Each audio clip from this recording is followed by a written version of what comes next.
Bien, pues muy buenas tardes, muchas gracias por estar aquí presentes. Y bueno, en el marco de la Feria Internacional del Libro de Guadalajara 2025, dentro de las actividades de FIL Joven, específicamente en el programa Ecos de la FIL, pues recibimos a Jan Carlson. Les platico un poco de esta escritora.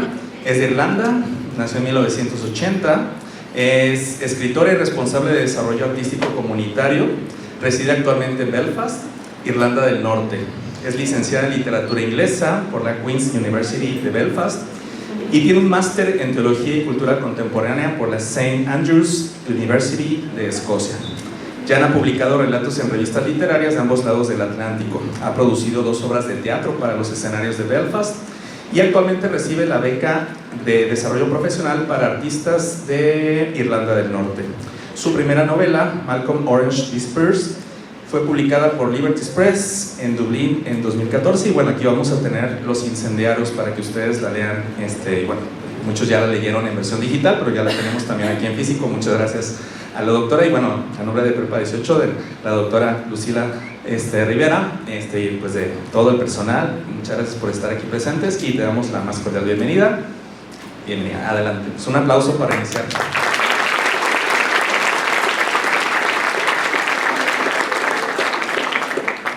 Hello, it is really nice to be here and to see so many smiling faces in front of me. I don't understand any Spanish, so this man might have said a bunch of lies about me. I hope it was all true and it was very nice, but thank you so much for a lovely introduction. Bueno, ella nos comenta que está muy feliz de estar aquí con ustedes. Ella no habla inglés, no habla español, pero les va a estar hablando en inglés y les voy a estar traduciendo. So what we're going to do for the next hour or so is I'm going to try really hard to not be boring. I'm going to tell you a little bit about myself and my journey into writing. I'm going to tell you a little bit about the place that I come from, because it's quite a strange country to come from. And I'm going to tell you a little bit about this book that's in front of you, The Firestarters. Ella nos va a comentar un poco sobre su carrera, nos va a platicar del libro que escribió, que es el de Los Incendiarios, nos va a hablar de su país y del contexto sociocultural para que ustedes entiendan un poquito mejor de qué se trata el libro. So, I'm going to try and not be boring.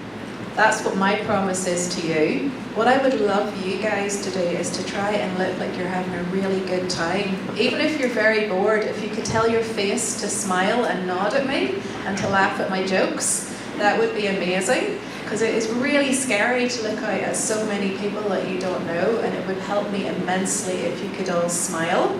And then when we get finished, I would love you to ask me really difficult questions. I don't want any easy questions. I want you to ask me things that I have to think really hard about. So think while you're listening to me, what are you going to ask me in the end?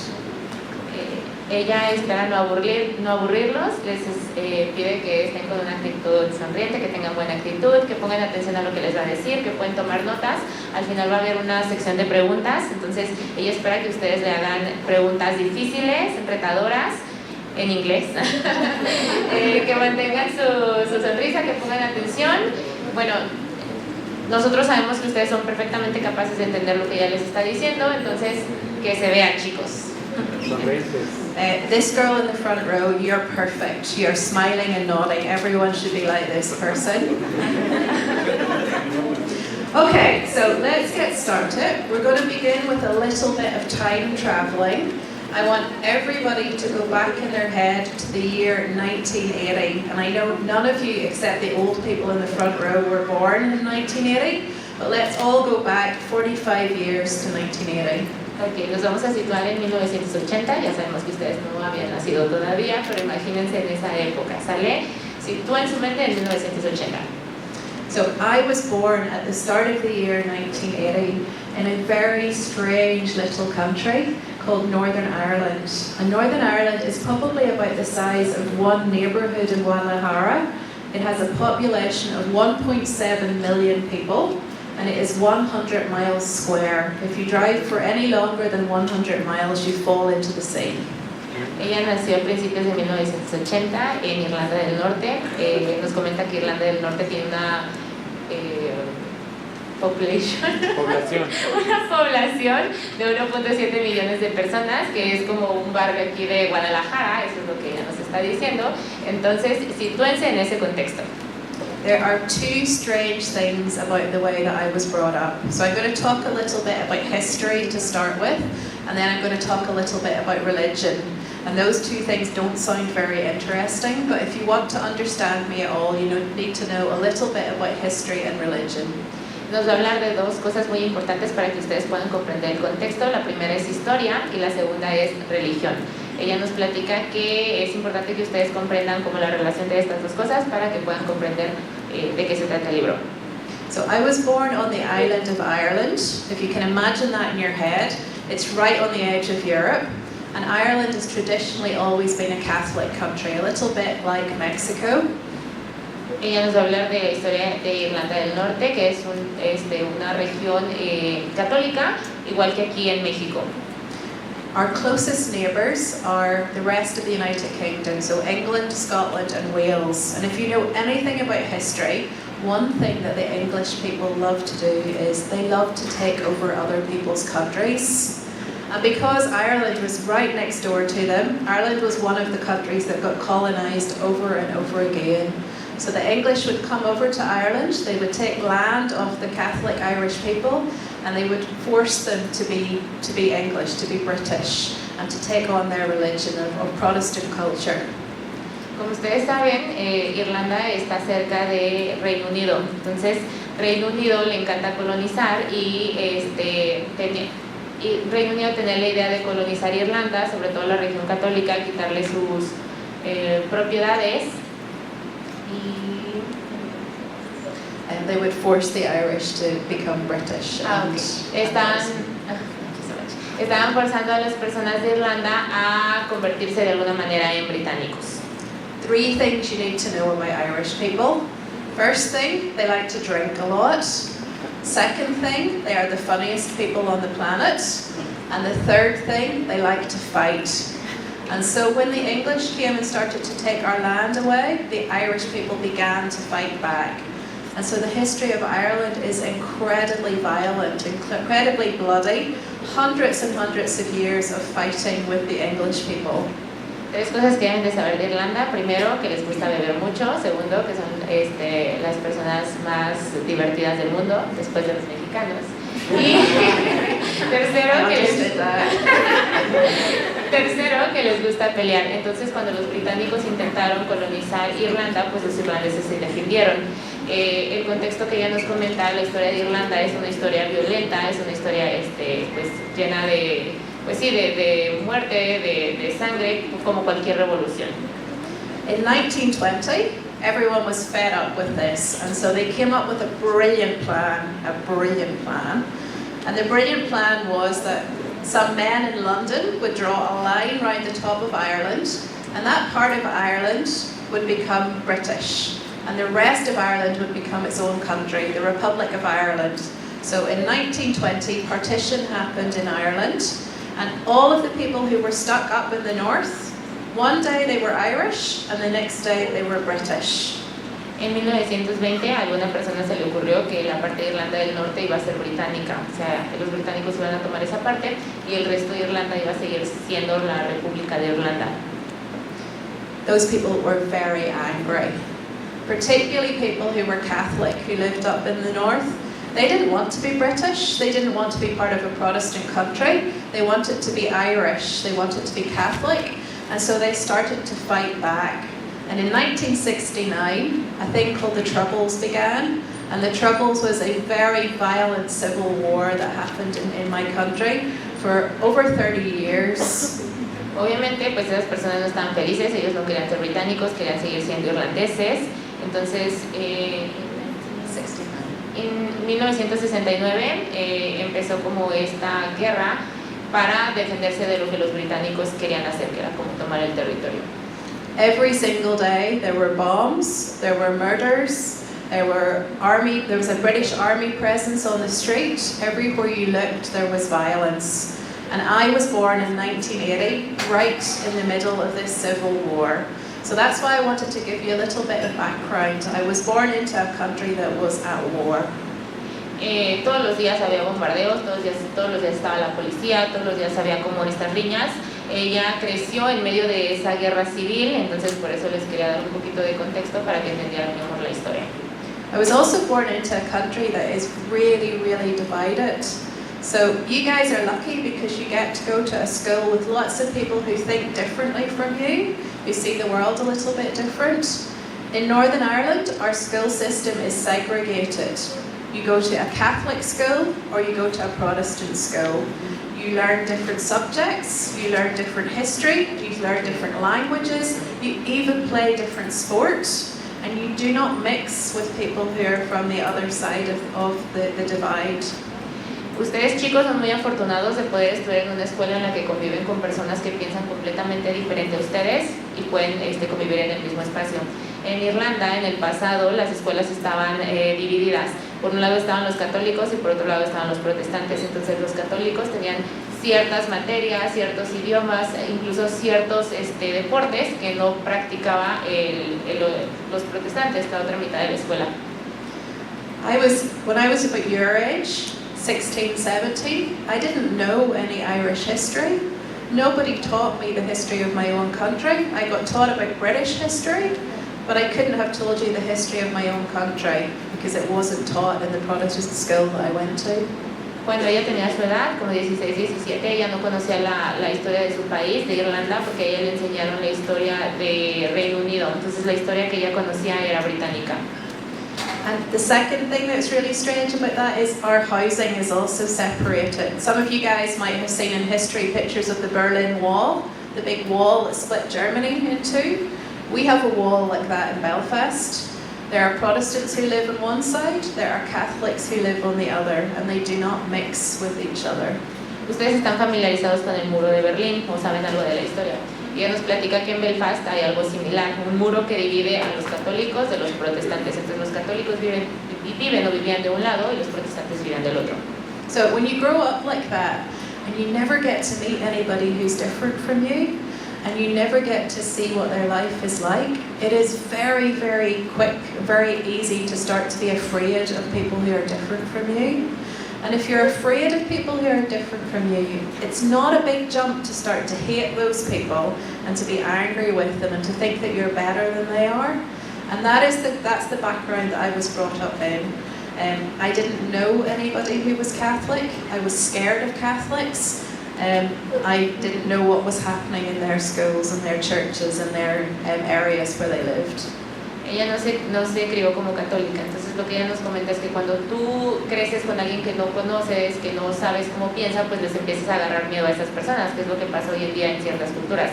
Entonces, ella no conocía a ningún católico, no había ningún católico en su entorno, ella pues les tenía miedo a los católicos porque no sabía pues nada de ellos, de su historia, de cómo pensaban, de sus tradiciones. This is your homework for tonight, everyone. Has anyone got Netflix at home? Yes. Who's got Netflix yet? Yeah. There is a really good TV show called Derry Girls on there. Has anyone seen it? That's your homework tonight. Go and watch it. It's about teenagers growing up in that kind of environment that I grew up in. It's very funny and you will learn a lot more about Northern Ireland from that. Okay, can you repeat us the name of the show? It's called Derry Girls. Derry Girls. Todos van a llevar de tarea ver el show de Derry Girls que está en Netflix para que entiendan un poquito mejor del contexto del contexto en el que ella se crió. Oh, it's Derry. It's a city. Belfast is the main city in Northern Ireland and Derry is the second city. Derry. D-A-R-R-Y. Derry Girls. See, she actually said that with a Northern Irish accent there. Very good. Okay, so that was the history part. I'm now going to tell you the boring bit about religion. Bueno, ahora nos va a contar sobre el lado aburrido de la religión. So, if it was strange enough to grow up in the middle of a civil war, I also grew up in a really strange family. My parents were extremely religious. So I know that you're all watching the news from the USA. If you can imagine people who love Trump, that's what my family were like growing up. They were Protestant, they were very religious. My father was clergy in the Protestant church. Si ustedes se imaginan que crecer en medio de una guerra civil fue difícil, ahora imagínense crecer en una familia que era extremadamente religiosa. Ya nos pone el ejemplo de las personas que idolatran a Trump. Bueno, sus papás eran extremadamente religiosos, pero también, también eran protestantes. So in our house, we weren't allowed to dance. We had no alcohol. We weren't allowed to go to the cinema. My parents watched very carefully what we watched on television. Everything was very, very strict. And we went to church 5 times every week. So 5 days a week we went to church. En su familia estaba prohibido bailar, sus papás tenían como control de lo que ellos veían en la tele, iban a la iglesia 5 veces a la semana. Y no tomaban alcohol. Y no tomaban alcohol, es verdad. All of that to say that my parents made one really big mistake. They tried to stop me from getting negatively influenced by anything in the world, but they made one big mistake with me.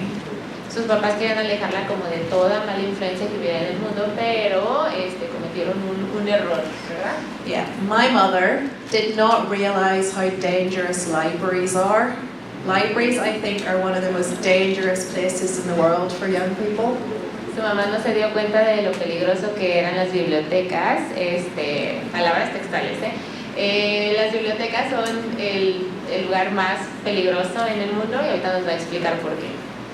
So every single Wednesday night, my mother went to get the groceries, and in Ballymena, which is the town I grew up in, the grocery store was here and the library was right next door. And so when I was 5 years old, my mother started to leave me unattended in the library for 1 hour every week. Su mamá solía ir a la tienda los miércoles en la noche, entonces la biblioteca estaba a un ladito de la tienda. Su mamá dejaba a Jan en la biblioteca 1 hora en lo que ella hacía el mandado.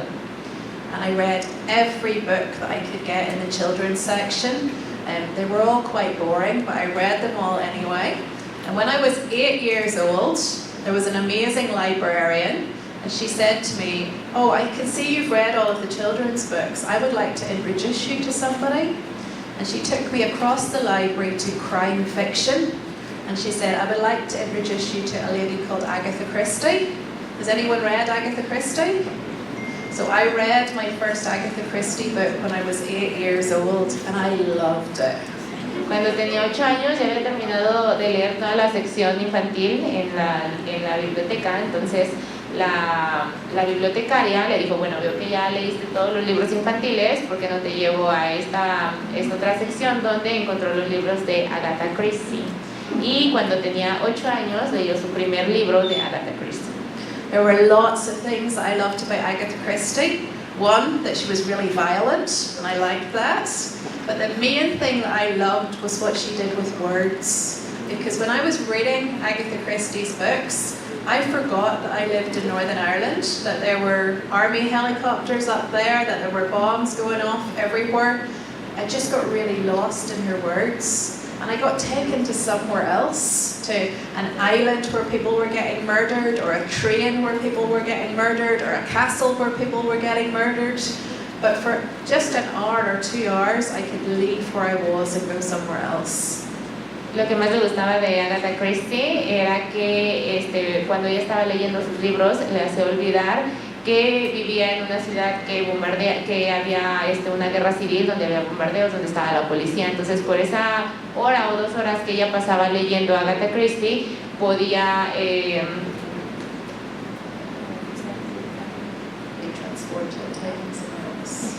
transportarse a otro lugar, ser otra persona y olvidarse de la guerra civil que estaba viviendo. And I probably wouldn't have said at 8 years old that I want to be a writer, but I think that's the moment when I decided I want to be a writer in my head. I wanted to learn how to do that with words, how to tell stories that would make people forget their real life and go somewhere else. So that was 1988. I was 8 years old, and I started to read and read and read and read lots of things I shouldn't have been reading, like Stephen King novels and lots of crime fiction and all the Brontes, and I read as much as I could. Cuando tenía 8 años ella empezó a leer y a leer y a leer, y en 1980 fue en el momento en que ella decidió o se dio cuenta que quería ser escritora, porque quería precisamente ser capaz de transportar a las personas que leían sus libros a otros lugares, imaginarse ser alguien más. Y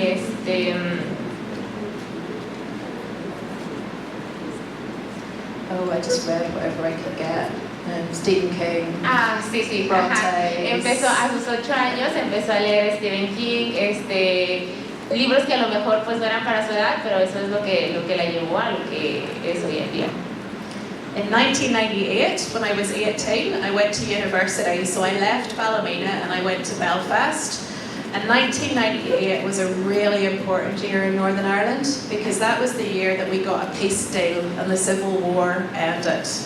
En 1998 es el año que ella empezó la universidad, y es muy importante para Irlanda porque fue el año en el que la guerra civil paró y encontraron la paz. It was a super exciting time to be a young person. Our country was full of hope for what would happen, how things would be better. We were starting to get visitors who came to Northern Ireland. Bands would come and play music. There were art festivals starting. It felt like a really good time to be young and to be part of the movement towards peace. Fue un año muy interesante para las personas jóvenes, porque después de la guerra civil muchos turistas de diferentes lugares empezaban a visitar Irlanda del Norte, había festivales de música, las bandas llegaban, era un momento que llenaba de esperanza a los jóvenes, entonces fue como un momento muy esperanzador para las personas jóvenes de Irlanda del Norte. And for me it was really exciting because I was not living at home with my parents. I didn't have to listen to their rules anymore. I started going to the cinema every single week. The cinema is still one of my favourite things to do. And I also began to meet people who were different from me. I made my first Catholic friends. My first Catholic friend was called John, and I asked him lots of questions, and I learned so much in about 6 months about how life could be different in a different community. Fue un año muy bueno para ella porque se independizó, ya no vivía con sus papás, ya no tenía que escuchar sus reglas, empezó a ir al cine, todavía el cine es uno de sus lugares favoritos, conoció al primer católico en su vida, su amigo John, y le hizo muchísimas preguntas de religión, y en 6 meses aprendió sobre católicos y sobre religión lo que no había aprendido en toda su vida. Now, you're probably thinking I'm going to say, and this is when I wrote my first book. But you would be wrong, because it took me another 7 years before I started to write anything. A lo mejor ustedes piensan que ese momento fue cuando escribió su primer libro, pero no. Le tomó todavía 7 años más empezar a escribir su primer libro. And I want to talk about this because there will be some people in the room that need to hear this. I spent most of my life trying to please my parents and trying to be particularly the kind of woman that they wanted me to be. In the church community, the religious community I grew up in, women were not meant to speak. They were meant to be quiet. They were meant to get married and have babies and build houses and probably live next door to their parents. And they certainly weren't supposed to write books about politics and sex and culture and class and all of the things that I was really interested in.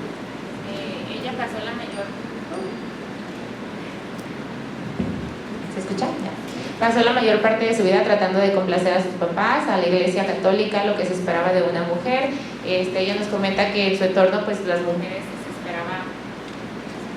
¿Sí me escuchan? No.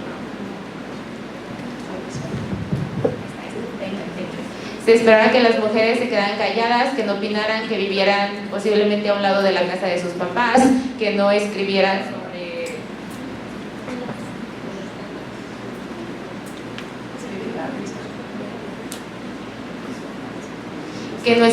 sobre religión y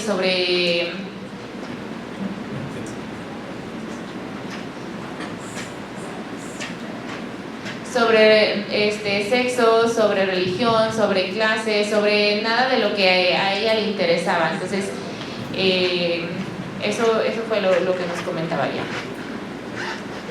And I'm saying that because it is really important to respect your parents. If you've got good parents who love you, my parents love me, and I want to respect them, but you also need to be your own person as well.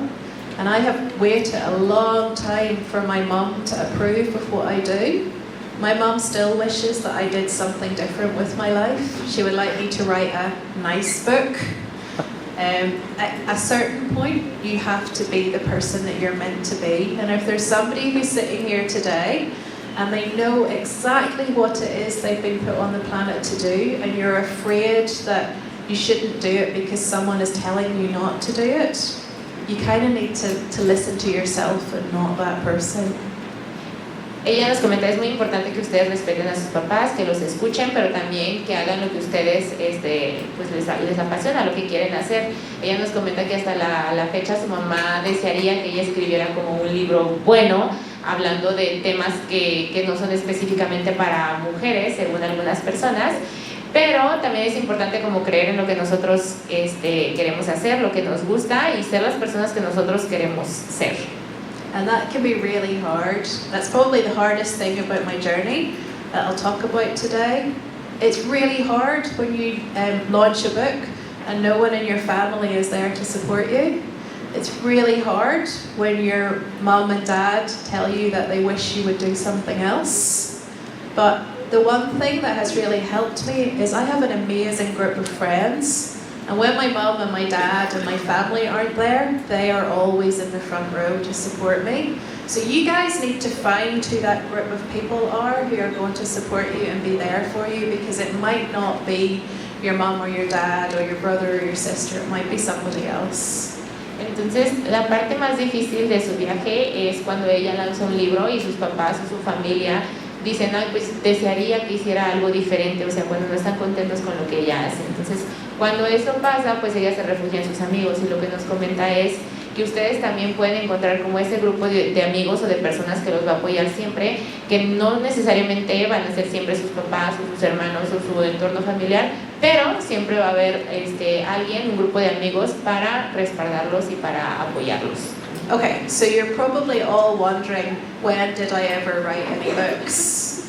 We're at 2005 now. I am 25 years old, and I have decided that I really need to be the person that I was made to be.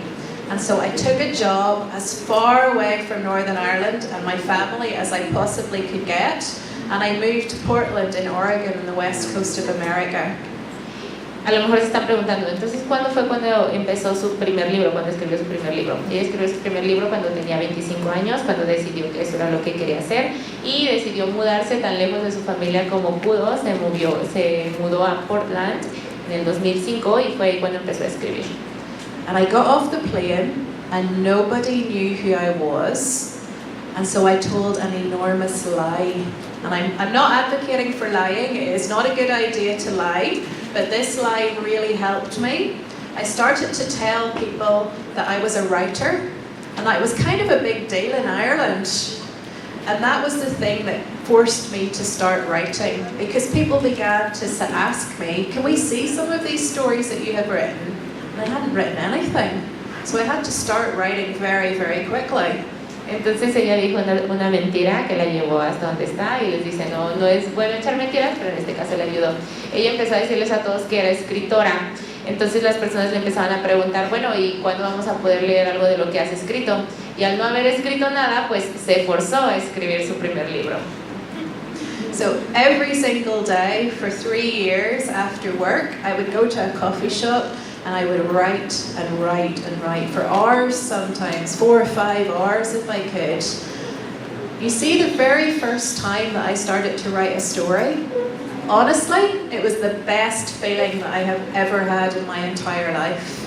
I could not believe that something that felt that good could be free and legal, and I really wished that I had started writing a lot earlier on. Entonces a partir de ahí decidió ir a una cafetería todos los días y empezó a escribir todos los días 3, 4 horas, ella dice que no podía creer cómo algo que la hacía tan feliz fuera legal, ¿no? O sea, algo que la hacía tan feliz y que aparte fuera gratis. Y a partir de ahí empezó su carrera como escritora. Okay, I'm going to tell you something really honest. The first 2 years that I was writing, I thought I was really good. I thought I was probably the best writer since Agatha Christie. And here's the honest thing, I wrote absolute crap for the first 2 years. It was terrible. Los primeros 2 años ella creía que era la mejor escritora después de Agatha Christie, pero ahora nos comenta que los primeros 2 años que ella escribía, pues escribía pues pura basura, o sea, no le gustaba lo que escribía. And I say this, teachers love it when I say this. It takes a lot of hard work to get good at something. The first version that you write of an essay is not the best version. You have to keep going back and improving and learning and getting better and making mistakes and learning from those mistakes. So I'm going to be, I don't have it with me, but I have a new book out in about 2 months' time. It's about this thick, so about 100,000 words. I rewrote that book 29 times to get it to the version that's in the shop. That's how much hard work goes into finishing a book. Entonces ella nos comenta que pues para mejorar hay que practicar y practicar y practicar. Ella nos enseñó el libro, este libro, nos dice que ella, el último libro que escribió, lo escribió 29 veces antes de publicarlo, para que se den una idea de la práctica y de pues el compromiso que uno tiene que tener cuando quiere que las cosas salgan bien. After 2 years of writing, I wrote one short story that was good enough to get into a magazine. Somebody paid me money for it. That was a great feeling to think it was out there in the world and people were reading it. And I got a check. Now wait till you hear how much the check was for. It was for $3 for a 4,000 word short story. And I took my check to the bank to cash it, and it was going to cost $2.75 to cash it. So I just keep the check. It's up above my desk where I write now. But that was the very first short story I got published, and it was a great feeling. Después de 2 años de estar escribiendo, por fin publicó una historia corta para una revista y le pagaron $3. Entonces ella dijo, pues voy a ir a cambiar mi cheque, pero el cambio, cambiar el cheque le costaba $2.07. Entonces dijo, no, me quedo el cheque, lo enmarcó y pues todavía ahí lo tiene. After 4 years in the US, my work visa ran out and I had to come back home again. And it was really embarrassing. I was 30 years old. All of my friends had fancy jobs. They were lawyers and doctors and teachers. And I was working selling candles in a shopping mall. But I was writing my first book while I was doing that job. Cuando tenía 30 años regresó a casa, a Irlanda, y entonces se sentía muy avergonzada porque se dio cuenta de que todos sus amigos tenían trabajos importantes, eran abogados o tenían algún trabajo importante, y ella trabajaba vendiendo velas, pero ese trabajo era lo que le permitía seguir como escritora, o sea, seguir escribiendo. And I say that because lots of you have things that you really, really want to do. You want to learn guitar, or you want to start playing a sport, or you want to travel, or learn a new language, and it never feels like there's a good time to do it. It did not feel like a good time for me to write a novel. I had 45 minutes of a lunch break every day, and in 1 year, I managed to use that time to write a whole novel. So the little bits of time that you've got, make sure you're using them really well, because it's never going to be a good time to do the thing that you really want to do. Les dice esto porque a lo mejor hay algo que ustedes quieran hacer, aprender otro idioma, practicar un deporte o aprender a tocar la guitarra, y a veces sentimos que no es el momento correcto. Pero pues la verdad es que nunca va a haber un momento correcto. Ella nos comentaba que cuando ella tenía 30, pues tenía 45 minutos de break que usaba para escribir. Y esos 45 minutos en los que ella escribía es lo que la llevó a practicar y a ser escritora. Nunca se va a sentir como que es el momento correcto, pero pues lo importante es hacerlo. So it took me 2 years to find a publisher for that book. That book was published in 2014, and since then I'm about to publish my 9th book, so I have published 8 more books since then. How many books have I written? I have written 23 books. Some of them are so terrible, no one is ever going to publish them. But I just keep writing as much as I can. Después de estar escribiendo en su lunch, en su break time, por dos años, encontró que publicara su libro. Ahorita ya nos comenta que ha escrito más de 23 libros, no todos han sido publicados, pero ahí están. I write lots of different things. I write novels, big long books. They are mostly about Northern Ireland, about the politics and history of the place. I write short stories. This is a book of short stories that came out last year. And I also write really tiny little stories on the back of postcards. So, let's see if I can find one. Yeah, they're about this size here. Really tiny little micro stories. Ella escribe sobre diferentes temas, escribe novelas sobre la historia de Irlanda, escribe libros como el que nos enseñó y escribe relatos cortos como este que es como de una hoja. I'm going to tell you quickly the story of this book because it's really interesting. In 2015 I had writer's block. That's when you have no ideas for stories at all, and I started to panic that I was never going to write anything again after 10 years of writing every day. And somebody told me that I should set myself a challenge. En el 2015 ella tenía como esta crisis de pensar que no iba a volver a publicar nada después de estar escribiendo por más de 10 años. Y somebody told me I should set myself a challenge. Okay. Alguien le dijo que tenía que retarse a ella misma. So the challenge I set myself was I'm going to write a story every single day for a year, and they're going to be very small, so small that they fit on the back of a postcard. And to make sure that I actually did this challenge, I got the addresses of 365 people and I promised them a story, and I knew they'd be very angry if they didn't get a story in the post. So I began to write a little tiny story every single day, inspired by something that I saw or heard or found out that day. And there's 2 collections of them with illustrations from my friend Ben. So I've actually written 2,000 of these now. El gran reto que ella se propuso era escribir un relato corto al día por un año. Entonces le prometió a las personas que veía o las personas que conocía que al final del año les iba a mostrar sus relatos, y que si no se podían enojar muchísimo con ella. Entonces de esa promesa, de ese reto, salieron 2 volúmenes del libro que nos presentó, del rojo, que contienen los relatos, que son una página, menos de una página, porque ya lo que nos decía, relatos tan cortos que quepan en una postal, Yeah. And that was a really fun project because people began to respond to it. So I started to get posts coming back. People did pieces of art, some people sewed things, some people wrote poems. Being a writer can be quite lonely. A lot of what I do is by myself at my desk. And this project really helped me feel connected with people all over the world because we began a kind of communication with each other, sending letters in the post.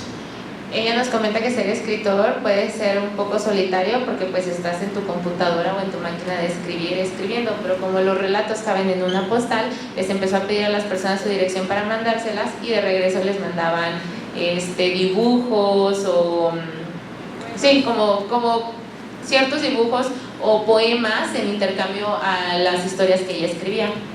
Okay, so I want to say a little bit about what I do now, and then I'll finish up in a few minutes talking about the Firestarters. I'm about to publish my 9th book, as I said. I still don't make very much money from book sales. The average amount of money that you get for actually publishing a book makes up about half of my annual salary. So only half of my money comes from selling books, and I want to talk about what else I do.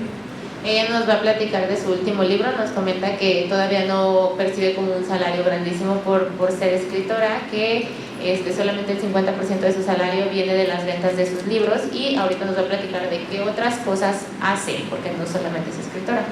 So one of my favorite things that I do is I write for the BBC. You guys have heard of the BBC? So I write radio for the BBC, and that has been so much fun to write plays and stories and then give them to actors and hear actors read them on the radio. The most famous actor who I've ever worked with is, I don't know if you guys know Liam Neeson. He was in Star Wars and Taken and Schindler's List, big Oscar winner. So he read one of my stories on the radio, and that was a really wonderful moment. And this year I am adapting an Agatha Christie for the radio, and that has been a really fun thing to get to work on the work of one of my heroes. Ella escribe novelas y escribe historias para la radio. Nos comentaba que este actor de Star Wars, ¿lo conocen? ¿Sí? Liam Neeson de Star Wars, ok. Ella escribió un texto para él y ahorita va a adaptar una novela de Agatha Christie para la radio. Another thing that has been really brilliant is to see my work translated into different languages. So I'm translated into 22 different languages across the world, which is amazing to see people in Spain and Germany and Egypt and all sorts of places reading my work. And this is very exciting. So I don't know if you know anything about the history or the culture of what's happening in Iran at the minute, but in Iran it is very difficult for women to speak up. This book came out in Iran last week, translated by women, published by women, and that's really exciting to think that there are women in Iran who are reading my work. Otra cosa que a ella le encanta de su trabajo es que sus textos se han traducido a más de 22 idiomas.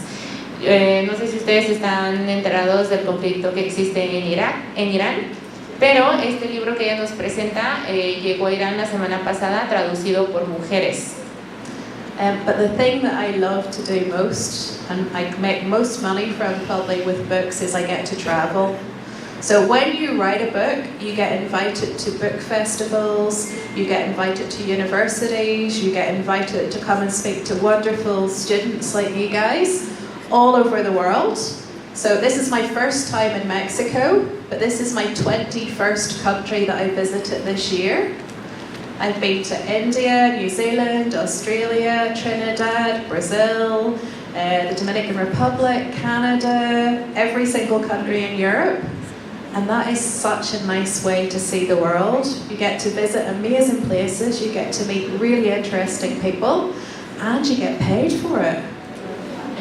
Lo que más le gusta de su trabajo es viajar, tener la oportunidad de ser invitada a diferentes conferencias, de platicar con alumnos tan maravillosos como ustedes, y aparte pues que le paguen por eso. Ella nos comenta que ella nunca había estado en México, pero este es el país número 21 que visita este año. Ha estado en Canadá, en la India, en Egipto, en Trinidad y Tobago, en Brasil. Entonces imagínense que le paguen por viajar, por conocer gente, pues es una manera bien padre de estar en contacto con nuevas culturas.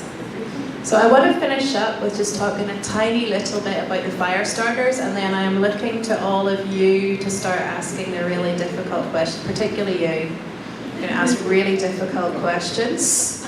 Tú, Mario. Nos va a leer un poco de su libro. La lectura va a ser en inglés, obviamente se lo va a hacer ella, y después de la lectura espera sus preguntas, ¿ok? Preguntas difíciles y retadoras en inglés.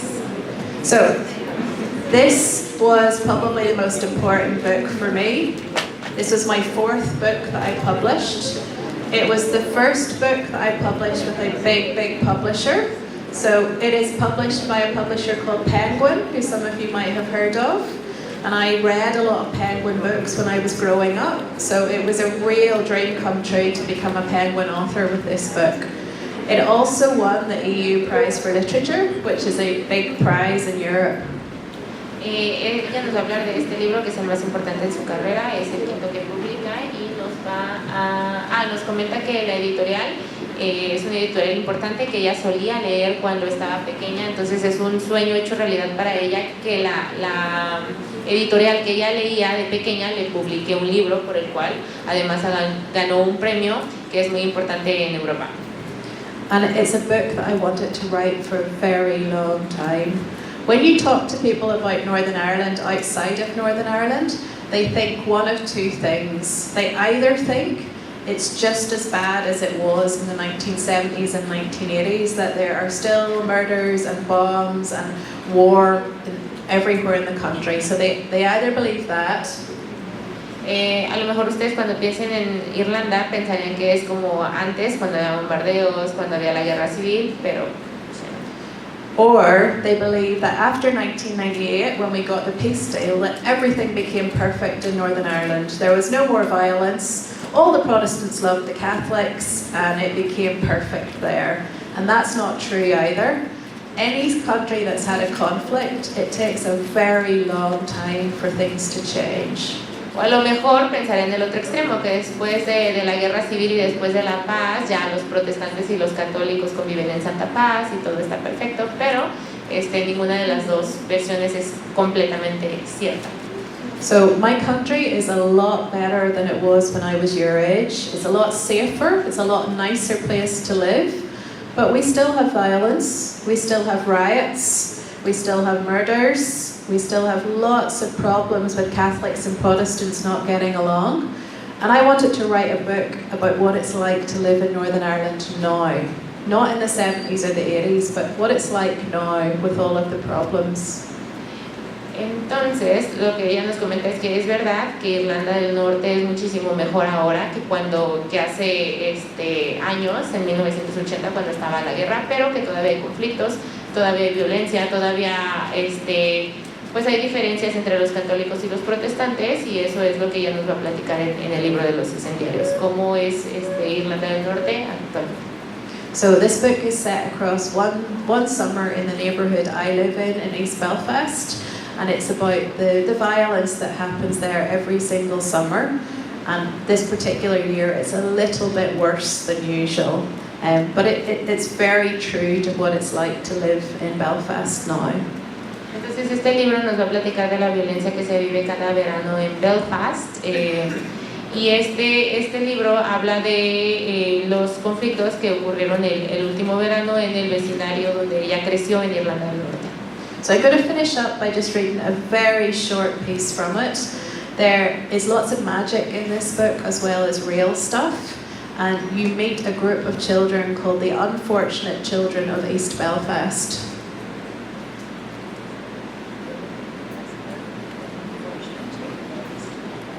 Nos va a leer sobre los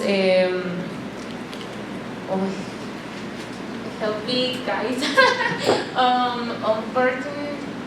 Unfortunate? Desafortunados, gracias. Sobre los niños desafortunados de Belfast. Was that a student who translated that? Yes, Gave that student an extra grade. That's very good translation. The Unfortunate Children of East Belfast are a group of young people with superpowers. They're a bit like X-Men, but all of their superpowers are a bit rubbish. They're not very good superpowers to have. And I'm going to read you a story about a little girl called Ella, who is one of the unfortunate children. Entonces nos va a leer la historia de uno de los niños, de los desafortunados niños de Belfast. Ella's superpower is that she has wings, but she's not able to fly. El nombre de esta niña es Alice, que tiene alas, pero no es capaz de volar. Her parents really want her to fly, so they keep pushing her off really tall things to try and force her to fly.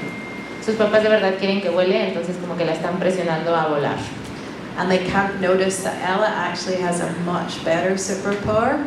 When she touches dead things, they come back to life, which is much better than having wings. Pero ella tiene un superpoder que es muchísimo mejor que tener alas, que es que cuando toca las cosas, estas cosas vuelven a la vida.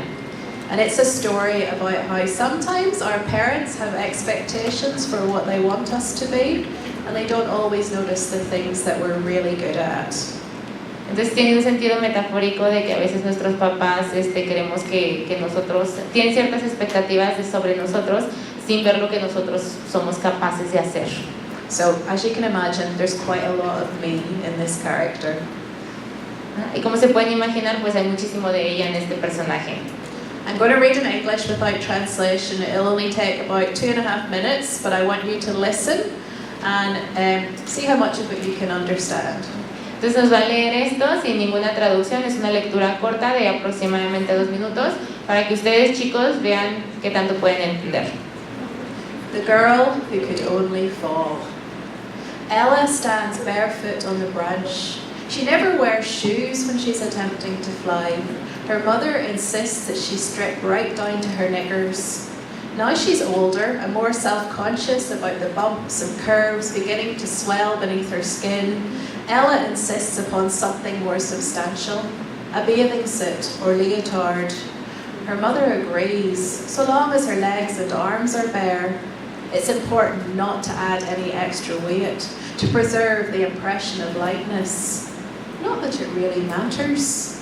Ella could bind herself up with birthday balloons, suck helium straight from the canister, or pump her arms up and down like a racing pigeon, and it would not make the smallest bit of difference. She'd still fall, drop, plummet to earth at a furious rate. Ella wraps her arms around the trunk.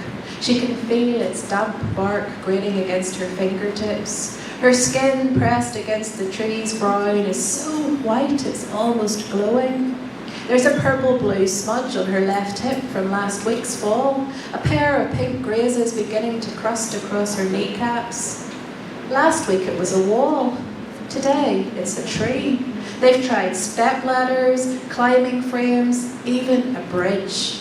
Seemingly, there's no end to the high things you can push your daughter off for her own good. Ella looks down and notes the springy green grass circling the tree's trunk. She's grateful for it. There's more give in a lawn. Concrete is not so forgiving. A starling rattled out of the tree's upper branches goes sweeping past her face. Ella envies its easy flight. As she edges forward, she's careful to keep her elbows tucked in. She can't risk unfurling her wings. They're covered in a thin membrane like skin but easier torn, and she must avoid loose splinters. She eases out towards the branch's tip, feeling it bow under her weight, curling her feet around its thin curve. Beneath her naked toes, the branch teems with tiny creatures. Woodlice, ants, microscopic mini beasts. They're drawn to Ella and the power that leaks out of her every time she touches. She feels the tickle of them crushing against her skin. She could stay here for hours, she honestly could. But it's not what they want from her. It would be a waste of her wings. "Ready?" shouts her father. "Ready," Ella replies. 12 feet below, he removes the ladder and steps back for a better view. Her mother has the video camera out. Ella unfolds her arms, letting her wings unfurl like pink sails lolloping in the breeze. She bends her knees and pushes off. For the smallest second, she moves upwards. It's only a second, but in this one small moment, Ella always believes. Then gravity grabs her by the ankles and drags her back to earth. She hits the ground rolling. She's taught herself how to lessen the impact. There's only so many times you can fall before you become an expert, and Ella is only good for falling. So I will finish there, and I would absolutely love it. You've been a really brilliant audience. I know that's a long time to listen in your second language, but I would love it if you guys could ask me questions, and I promise I will be honest in my answers, whatever you want to ask me. Les agradece muchísimo que hayan puesto tanta atención, dice que son una audiencia muy bonita y espera sus preguntas y les promete contestar con honestidad cualquier cosa que ustedes tengan que preguntarle. Claro.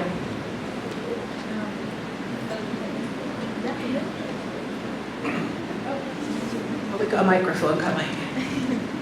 ¿Quién levantó la mano?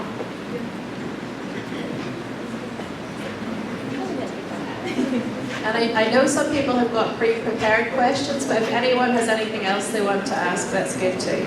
Hi, nice to meet you. My question is, What theme or emotion do you most often seek to explore in your stories?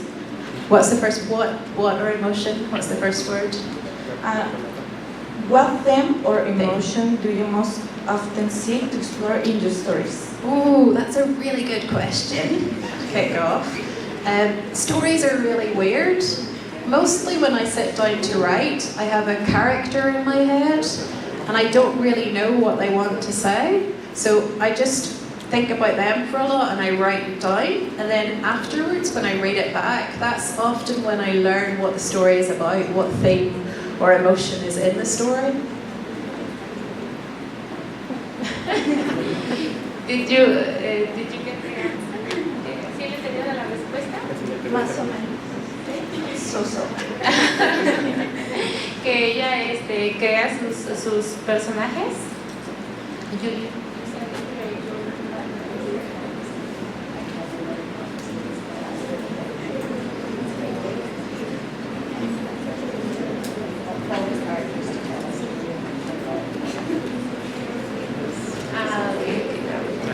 Ella crea los personajes en su cabeza y una vez que crea los personajes en su cabeza va aprendiendo sobre lo que va a tratar la historia.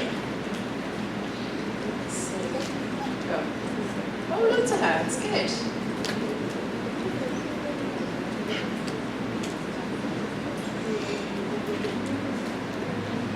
¿Qué te motiva a escribir?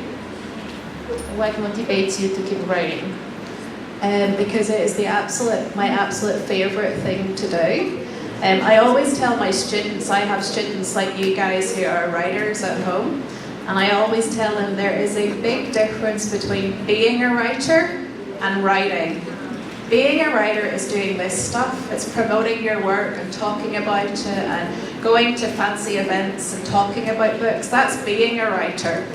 Porque escribir es lo que más le motiva en la vida, es lo que más le gusta. Entonces ella habla de la diferencia entre escribir y ser un escritor. Ser un escritor es pues venir a promover sus libros, a venir a conferencias. Pero escribir es lo que ella más ama en el mundo. That's me being a writer up there in that photograph, looking fancy. Actually writing is sitting at your desk, sometimes in your pajamas, with a mug of coffee, making stories up, and that is my favourite thing to do in the world. I can stop doing this and being a writer, but I couldn't stop writing. I would go mad if I stopped writing. It's the best thing that you can possibly do. Entonces ella es, siendo ella escritora, que es venir a presentar su libro, pero escribir es sentarte en tu casa en pijama con una taza de café a crear una historia, y esa es su actividad favorita en el mundo, y eso es algo que ella no podría dejar de hacer. I'm going to say one more thing, because this is a great question. This morning, I started writing a new story in the hotel with new characters in a new world. And it's really nice to be here, but all I want to do is go back to the hotel and finish writing my story, because that's much more exciting. Entonces esta mañana empecé a escribir una historia con personajes nuevos y a pesar de que está contenta y feliz de estar aquí con ustedes, dice que espera con ansias regresar al hotel y terminar de escribir la historia que está escribiendo. Thank you. Hi. In your work, characters often carry historical and personal trauma that manifest in almost supernatural ways. Do you believe that magical realism is in the context of North Ireland?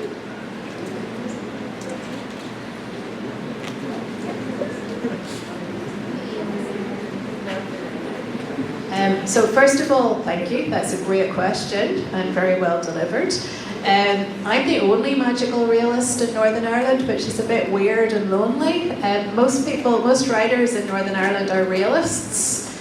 I think that the reason that I'm a magical realist is because I learned to tell stories from reading the Bible.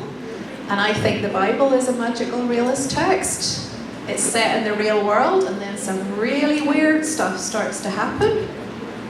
Ella nos platica que la mayoría de los autores irlandeses escriben sobre historias reales, no sobre historias como mágicas. Ella escribe sobre historias mágicas porque pues tomó como la Biblia de referencia, porque creció leyendo la Biblia, y para ella pues la Biblia es un texto pues, de historias mágicas. I didn't know the term magical realist existed when I first started writing my stories. I just wrote the kind of stories that I had learnt as a child and I wanted to read. And it was only much later that somebody gave me a copy of Gabriel García Márquez and said, I think you're a magical realist. So I kind of grew into being a magical realist. Ella no sabía lo que significaba el término de mágico realista. Ella lo que quería hacer era escribir el tipo de historias que ella leía cuando estaba pequeña. Where's the microphone? Oh. Yeah, we have people on this side of the room as well. There's clearly discrimination towards this side of the room.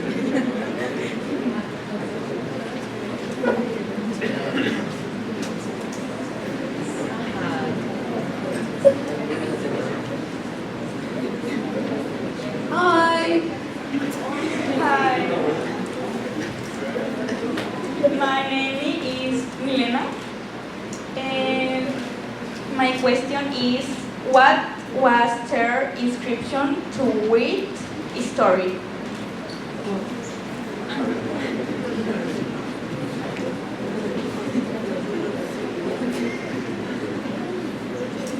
She wants to ask what was your inspiration to make the story? Thank you, Milena. It's another good question. And also, Milena, we have got a fantastic poet in Ireland who's also called Milena, so you've got a good writer, Irish writing Milena over there. My inspiration comes from everything. I think if you want to be a writer, if you want to be an artist of any kind, you have to be really nosy. You have to pay attention to what's going on around you. You have to listen to other people's conversations in cafes, and you have to look in their windows, and you have to be aware that the stories are everywhere around you. Su inspiración viene de todas partes. Si quieres ser un artista, tienes que estar como atento a todas las conversaciones de las personas, mirar a través de sus ventanas, poner atención a todo lo que te rodea y de ahí saca su inspiración. So I find it very hard to go out of the house sometimes without seeing ideas for stories everywhere I go. Ella encuentra ideas para sus historias en cualquier lugar o en cualquier parte a la que ella va. Hi, my name is Galilea.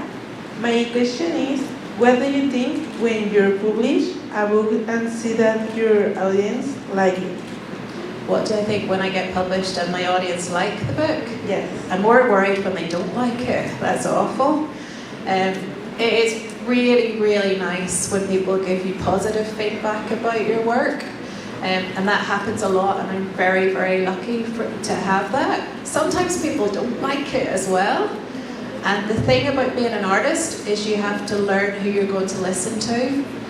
Are you going to, I don't know how to say this, but a euphemism, we would say get a big head, get prideful. Yeah, no, like if people say nice things to you all the time, it's very easy to think you're brilliant. Obviamente siente bonito cuando las personas le dicen que les gusta su trabajo. Dice que ha tenido suerte en ese sentido, pero que hay ocasiones en las que no siempre pasa así y que es muy fácil cuando las personas te dicen que les gusta su trabajo, pues como creerse de más. Yeah, and if people say bad things about your work, it's very easy to start thinking, oh, I'm a terrible writer, I should never write anything again. So I have to learn to listen to hear, to trust myself, and then to trust a couple of people. So I have an editor who edits my work, and she's brilliant. Her name is Alice, and I really trust what she says. If she says it's not good enough, I have to fix it. If she says it's brilliant, then I believe her. And the other person I trust is my producer at the BBC, Michael. And if he says something is good, I believe him. También nos comenta que cuando las personas le dicen que su trabajo no es tan bueno, pues es fácil también creer como de que no soy buena para esto, pero que lo importante es que ella se escucha a sí misma, que tenga como ese pensamiento y que hay dos personas en las que ella confía mucho. El primero es La persona que le edita los libros, Alice, y la segunda es la persona que trabaja en el radio, a la que ella les escribe las historias. Entonces, si ellos les dicen que es bueno su trabajo, pues obviamente lo va a creer, y si dicen que a lo mejor no es tan bueno, pues entonces lo va a mejorar. But the number one person you have to trust is yourself. Because there are so many brilliant books out in the world that took 1 year, 2 years, 5 years, 10 years for anybody to publish, and the writer had to keep believing this is really good, and eventually somebody is going to see it that it is as good as I believe it is. And I have stories like that. The title story in this collection, nobody wanted to publish it for 10 years, and I knew it was good, and eventually it won a big prize because someone else realized it was really good as well. Entonces la primera persona en la que tú tienes que creer, a la que tienes que escuchar es a ti mismo. No importa si pasan 5 o 10 años y tú sigues escribiendo, tienes que creer en ti mismo. Ella nos comenta que este libro pasaron 10 años para que alguien decidiera publicarlo. Y pues eso, creer en ti mismo.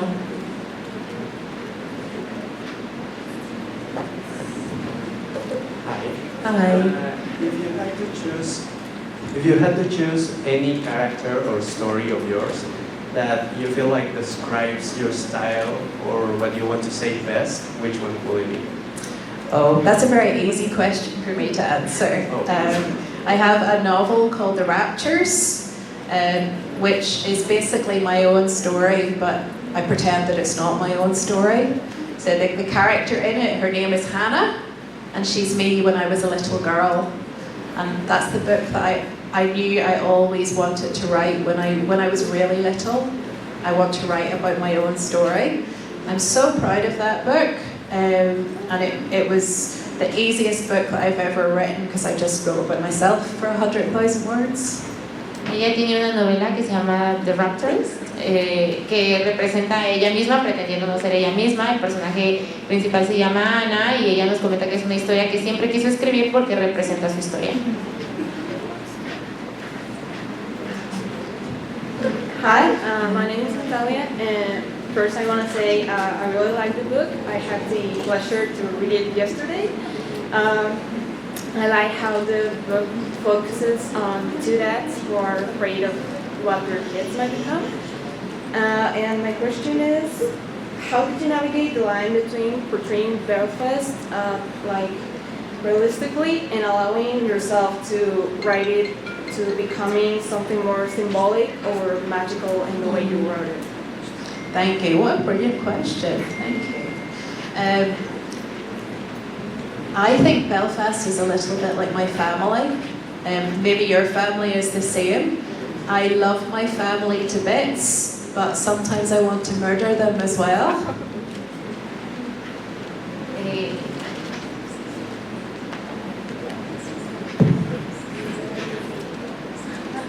Okay. Ella dice que Belfast es como su familia, que a pesar de que los ama, a veces pues los quiere estrangular.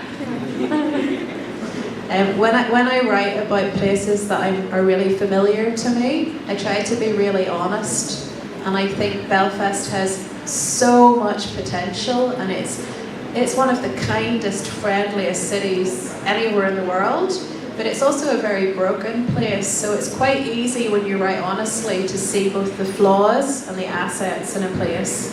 Entonces ella dice que Belfast es una de las ciudades más bonitas, pero que también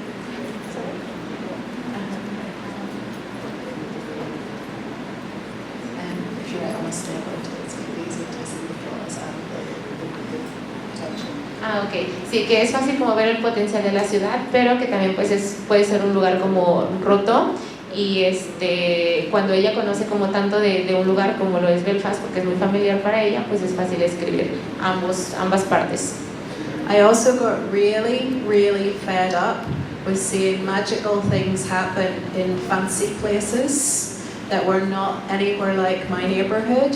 So when I watch movies, the children who have superpowers and the people who can do magic, they're all a bit posh, like in Harry Potter. And I think that everybody has the potential to do something amazing. So some of the supernatural stuff in the Firestarters was to show that even people from East Belfast have a little bit of magic in them.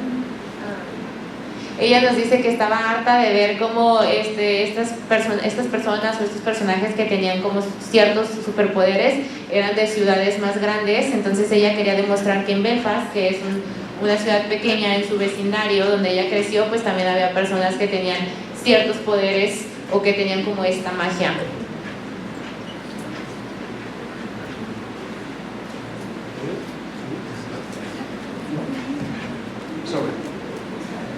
God bless Kailas, as my gods by Allahs. Well, my question, how do you feel about being an important writer for this world? Wow, I don't think I am. I don't feel like a very important writer, and partially that's because I'm an Irish writer, and there are about 500 brilliant Irish writers at the minute. So all of my community of friends are writers, and they're all writing amazing stuff. So it helps you to be humble when all of your friends are important writers. En realidad no siente tanto que lo sea. Ella nos comenta que está rodeada de escritores, que hay como 500 escritores irlandeses en su entorno, entonces eso la ayuda a mantenerse humilde, a mantener los pies sobre la tierra, estar como rodeada de tantos escritores. But I also think you don't have to be an important writer. There's a lot of pressure sometimes on artists to say something big and enormous and world-changing. And the best advice that I was ever given is you just need to write the book that you can write, because nobody else can write the book that you can write. So you might have a story, but you're the only person can tell that story. It might not change the world, but 3 people, it might change their life, and that's important. Pero también considera que no es como importante o necesario creerse un autor importante en este mundo. Lo importante es que tú puedas escribir una historia que nadie más puede escribir, y a lo mejor esa historia no va a cambiar el mundo, pero a lo mejor le va a cambiar la vida a 2 o 3 personas, y eso es en lo que te tienes que enfocar.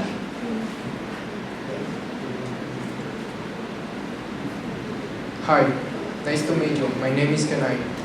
And my question is, have you ever written a story that made you cry? Yeah, no one's ever asked me that. That's a great question. Yes, it happened 6 weeks ago. There is a passage in The Raptures, the book I was talking about over here, where something really bad happens to the little girl.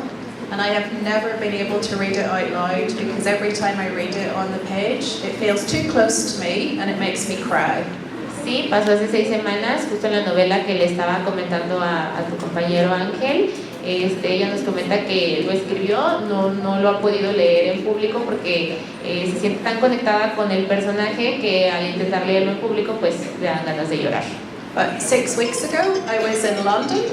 And I was recording, do you know what an audiobook is? Where you, like someone reads the book aloud and you listen on like a podcast. So I was recording The Raptures and I had to read the whole thing, including this bit that makes me cry. And it made me cry again. And it took about 6 goes to record it with just me not crying. And the man who was recording it started to cry, and we were all crying. So I think that's a good bit in the book if it makes me and everybody else cry.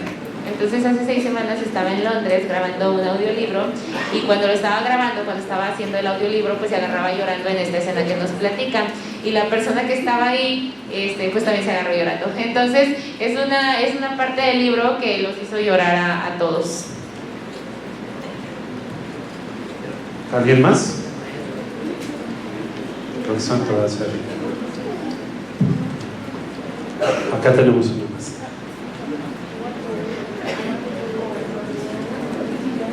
If you had the chance, what would you ask of to your young person? What would I tell my younger self? Do you know, I think about this a lot, because it's a question that you get asked by journalists all the time, so maybe you're going to be a journalist. I think I would probably say don't be so hard on yourself. Whenever I was your age, I had really, really high standards for myself, and I thought I had to be perfect all the time. And the older I get, the more I realize that I'm kind of okay just the way I am, and that's the way I write, and people quite like that. I write with my own sense of humor and my own language and my own ideas, and it's okay.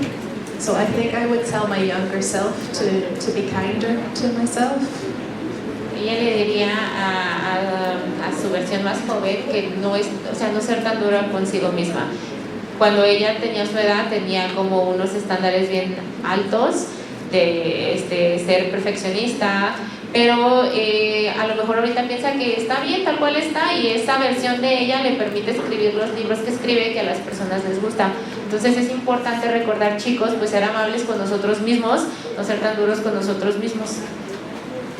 That's a really good question to end on, I think. Y dice que es muy buena pregunta, que a lo mejor vas a ser periodista, porque es una pregunta que los periodistas le hacen mucho.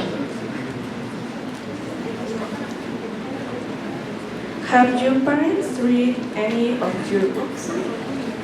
Yeah, actually this is a good place to end. Okay, guys, can I ask you all to listen? Because I'm going to talk about something that's a little bit hard to talk about. Chicos, les pide que pongan atención porque les va a hablar de algo que a lo mejor es difícil de platicar, entonces... So my daddy died 4 years ago, very suddenly, and he had started to read my books. And the very last but one conversation that we had together, he told me that I had to stop worrying what other people thought about my books and just write the books that I wanted to write. So my daddy had changed. He had gone from being very, very not happy with what I was writing about to realizing that this was me and I was just going to do it anyway. And he kind of gave me his blessing. Su papá falleció hace 4 años, entonces nos comenta que antes de que su papá falleciera tuvieron esta plática en la que su papá le decía pues que sí le gustaban los libros, que siguiera como fiel a ella misma, escribiendo lo que la hacía feliz. Y su papá cambió de no estar contento con lo que ella escribía a aceptar lo que ella escribía y aparte como a gustarle lo que ella escribía. And that makes me sad because I think if my daddy was still here, he might have really liked the next book. We might have gone to the pub and had a beer and talked about it, and all of the conversations that we're never going to have. But it also makes me happy because people can change.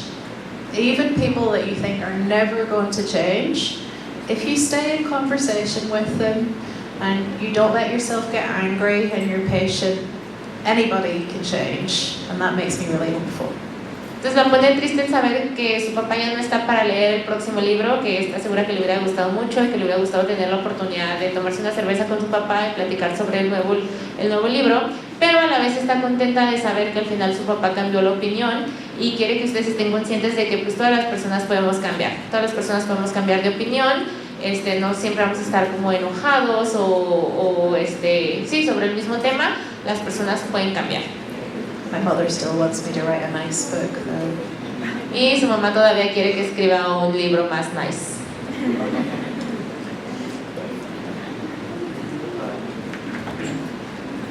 Bien, pues ¿qué les pareció? Le damos un fuerte aplauso a Jan Carson.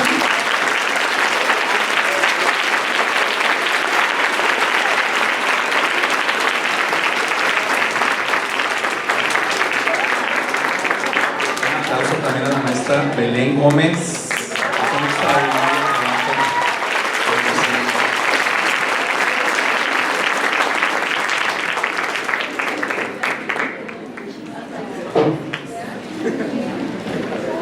Bueno, aquí le están entregando un presente nuestra directora, Lucila Rivera, en agradecimiento por la visita y esta maravillosa experiencia. Bueno, muy interesante escucharla. Me quedé con la duda o con las ganas de leer el libro, que me encanta que se animen a preguntar en inglés, chicos. Y pues un pequeño detalle de parte de todos nosotros, de la comunidad de Prepa 18, y un reconocimiento. Y un aplauso muy fuerte para ella y el esfuerzo.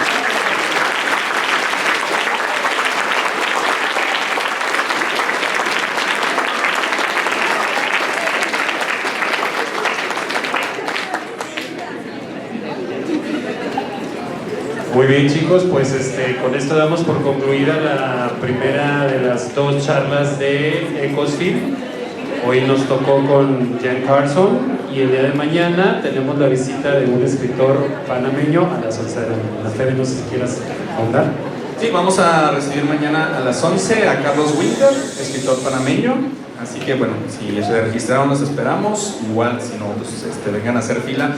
Seguramente va a ser una experiencia también muy agradable. Y pues bueno, muchísimas gracias, Jan. Muchas gracias, administración, por supuesto, doctora. Muchas gracias por todo el apoyo. A ver, firma de autógrafo. Sí. Fotos, firmas, nada más como siempre, ya saben, organizaditos. Hacemos filita, sin empujarnos ni nada. Y pues bueno, muchas gracias por su asistencia. Muchas gracias por todo. Si quieren una firma, por favor, de este lado se forman. ¿Me apoyas a abrir para los que quieran salir de este lado? Sí. Hay que empezar la fila desde aquí, por favor.